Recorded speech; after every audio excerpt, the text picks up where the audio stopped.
दोस्तों, ये डरावनी कहानी मुझे सोशल मीडिया के जरिए मिली है और इस कहानी में एक महिला ने उसके पति के साथ हुई घटना के बारे में बताया है। तो चलिए इस कहानी को मैं अपनी आवाज देकर आप लोगों को बताता हूं, तो कृपया अपने दिल की धड़कनों को संभाल कर रखिए।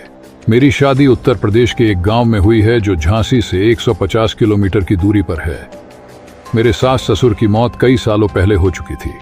मेरे सास ससुर की मौत के बारे में गांव वालों का कहना है कि उन्होंने कई साल पहले जमीन में गड़े धन को पाने के लालच में एक बच्चे की बलि दी थी और उस बच्चे की मौत के बाद उसकी आत्मा ने मेरे सास ससुर को मार दिया था।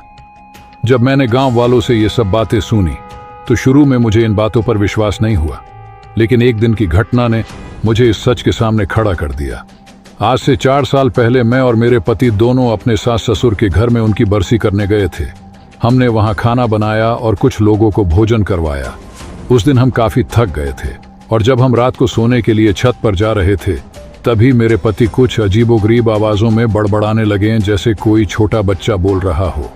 मैं काफी घबरा गई थी और फिर मेरे पति बच्चे की आवाज में मेरे सास ससुर के द्वारा 25 साल पहले उसकी बलि की पूरी कहानी सुनाई। मैंने डरते डरते पूरी कहानी सुनी और समझ गई कि मेरे पति के शरीर में उस बच्चे की आत्मा आ गई है। मेरे पति के शरीर में घुसे उस बच्चे की आत्मा ने उसके घर का पूरा पता भी बताया और वो बिल्कुल सही था। उस घटना के बाद 2-3 बार फिर मेरे पति के शरीर में वो आत्मा घुस गई थी और उसकी मुक्ति के लिए बोलता था। उन 2-3 घटनाओं के बाद हम कभी उस घर में वापस नहीं गए।